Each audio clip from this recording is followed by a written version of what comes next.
उत्तर प्रदेश लोक सेवा आयोग ने पीसीएस 2019 का अंतिम परिणाम घोषित कर दिया है, जिसमें 453 पदों के लिए 434 अभ्यर्थी सफल घोषित किए गए हैं।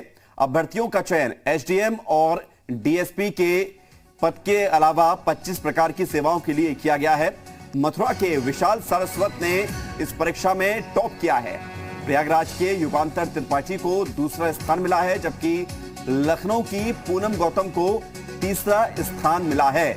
अभ्यर्थी अपना रिजल्ट यूपी लोक सेवा आयोग की वेबसाइट पर देख सकते हैं। आपको बता दें कि मुख्य परीक्षा का परिणाम 24 दिसंबर को घोषित किया गया था, जिसके आधार पर सफल हुए 811 अभ्यर्थियों का इंटरव्यू 28 जनवरी से 4 फरवरी तक हुए थे, जिसमें 3 अभ्यर्थी इंटरव्यू में शामिल नहीं हुए थे। और अब फाइनल रिजल्ट आ गया है, अंतिम चयन परिणाम घोषित हो गया है। और आपको बता दें कि विशाल सारस्वत ने इस परीक्षा में टॉप किया है।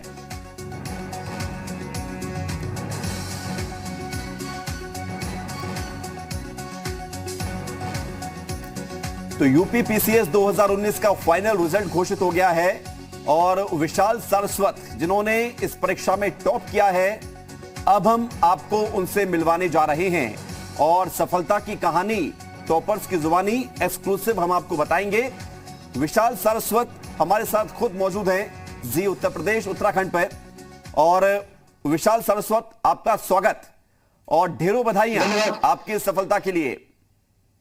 धन्यवाद सर, बहुत बहुत धन्यवाद आपका। और जैसा कि हम लोगों को बता रहे हैं विशाल की सफलता की कहानी हम टॉपर्स की जुबानी ही बताएंगे, तो पहला सवाल मेरा आपसे यही है कि सफल आप हुए, इतनी बड़ी सफलता आपने हासिल की, इसके पीछे की कहानी क्या है?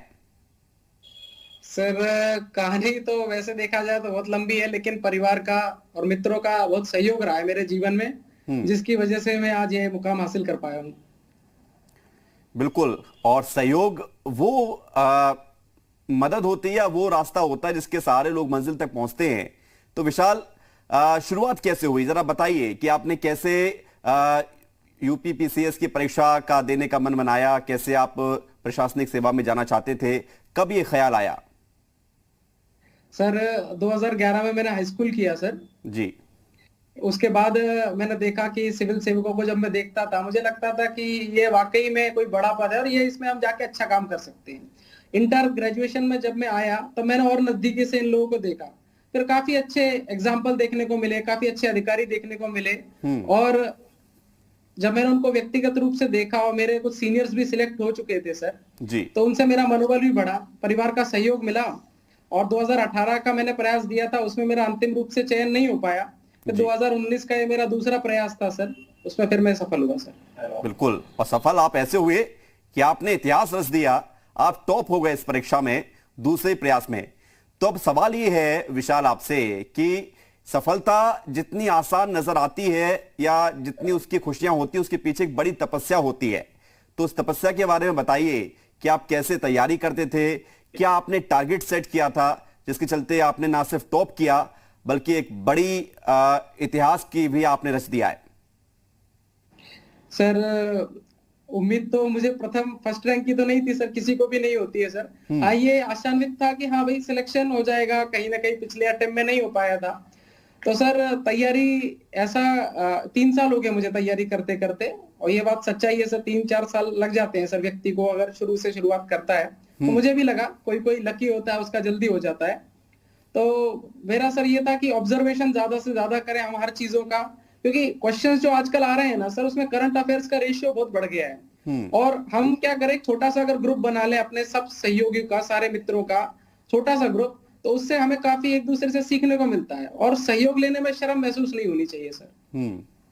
बड़ी बात है, आप बड़ी बात कह रहे हैं और ये बात सही भी है कि अगर आपको जिसकी जानकारी नहीं है, यदि आप सहयोग लेकर वो जानकारी हासिल कर लेते हैं तो अपने आप में एक बड़ी बात होती है, शर्माना नहीं चाहिए। तो विशाल, अब आप ये बताइए कि अब लक्ष्य क्या है आपका आगे, क्योंकि आपने टॉप तो कर लिया है यूपी पीसीएस में, आगे की कौन सी मंजिल है आपकी? सर आगे सर बस काम करना चाहेंगे, ज्यादा से ज्यादा समय सर कोशिश करेंगे कि ऑफिस आवर्स में तो काम करें ही करें, उसके अलावा भी अगर मुझे कुछ समय मिलता है, उम्र है अच्छी है सर, जितनी भाग दौड़ कर सकता हूँ कोशिश करूंगा सर, ज्यादा से ज्यादा काम करने की कोशिश करूंगा स्वास्थ्य और शिक्षा के क्षेत्र में सर। जी, स्वास्थ्य और शिक्षा के क्षेत्र में। विशाल, अमूमन जो अभ्यर्थी होते हैं, जो शुरुआत करते हैं, वो आप जैसे अभी आप बता रहे हैं कि आपने किस तरह से प्रिपरेशन की इस एग्जाम की, तो वो सुनते हैं, लेकिन वो कुछ दिन या कुछ महीने तो उसका पालन करते हैं, फॉलो करते हैं किस तरह से जो आप बता रहे हैं, लेकिन उसके बाद उन्हें लगने लगता है कि नहीं यार, ये रास्ता मेरे लिए नहीं है। तो एक कॉमन वे क्या होता है सक्सेस की जो गारंटी दे लोगों को? सर बात क्या है सर, लगे रहना चाहिए व्यक्ति को, क्योंकि उतार चढ़ाव आएंगे।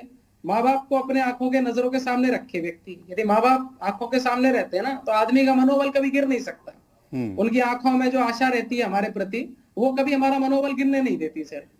जी, तो विशाल, अपने परिवार के बारे में ही बताइए, आपके पिताजी क्या करते हैं और किस तरह से सहयोग आपको मिला है परिवार से? सर पिताजी रिटायर्ड बैंक ऑफिशियल हैं सर जी। और वो अभी पूजा पाठ का काम करते हैं। माताजी गृहिणी हैं, 90 साल की दादी है मेरी। मेरे बड़े भाई हैं, वो अंतरिक्ष विभाग में कार्यरत हैं। जी। और तो कैसे आपको, क्योंकि इसकी जो तैयारी होती है वो एक तपस्या जैसी होती है, इसलिए मैं बार बार इस शब्द का यूज कर रहा हूं, तपस्या। और अमूमन जो लोग तैयारी करते हैं वो कहते हैं कि वो शादियों में जाना छोड़ देते हैं। हालांकि पिछले साल तो कोरोना के चलते कोई बाहर निकल ही नहीं पाया, तो वो तो एक आपके लिए पॉजिटिव रहा होगा। हालांकि परीक्षा 2019 की है ये, लेकिन वो एक लोगों को अपने आप को बांधना होता है, अपने सपनों को पूरा करने के लिए अपनी ख्वाहिशों को या तो दबाना होता है या उसको मारना होता है। तो ये किस तरह से आप मैनेज कर पाए? सर ऐसी बात नहीं, तो शादियों में, मित्रों के कार्यक्रमों में जाता रहा सर। आज जैसे मेंस का, प्रीलिम्स के बाद जो मेंस का समय रहता है 2-3 महीने का, उसमें अपने आप को संयमित करने की आपको जरूरत होती है। बाकी ऐसा नहीं, आप सामाजिक कार्यक्रमों में भी जाएं, जब पेपर नहीं है उस समय जाएं सर। पेपर से 1-2 महीने पहले छोड़ दें। और सोशल भी रहना चाहिए सर, उससे क्या रहता है, आप डिप्रेशन का शिकार नहीं होते कभी भी। तो विशाल, चलते चलते एक आखिरी कमेंट आपसे और चाहेंगे। आपने अपना लक्ष्य तो बता दिया है, लेकिन आपको जो लोग सुन रहे हैं उनको आप क्या संदेश देना चाहते हैं कि वो कैसे तैयारी करें, या किसी भी फील्ड में हो, एक कॉमन क्या मैसेज देना चाहते हैं आप? सर मेरा तो एक ही कहना है कि लगे रहना चाहिए। आदमी के जीवन में परेशानियां आएंगी और परेशानियां कभी जीवन में खत्म नहीं हो सकती सर। हम उन छोड़ दें कि परेशानी खत्म हो जाएगी तब मैं तैयारी शुरू करूंगा। जो स्थिति है उसे अपना लिया जाए। सहयोग लेने से शर्म महसूस नहीं करनी चाहिए, खासकर मित्रों से। और परिवार की तरफ देखते रहना चाहिए व्यक्ति को। यदि आप परिवार की तरफ देखते रहते हैं ना, तो मेरे हिसाब से आप अच्छा ही काम करते हैं सर। विशाल, चलते चलते, चूंकि आपने कहा कि 2011 में आपने हाई स्कूल किया था, तो आपकी एज कितनी है? मेरी सर उम्र 25 वर्ष है सर। 25 वर्ष में आपने टॉप कर दिया, बहुत बड़ी बात है। बहुत बहुत शुक्रिया आपका विशाल, हमारे साथ जुड़ने के लिए, और आपके आगे आने वाले भविष्य के लिए शुभकामनाएं।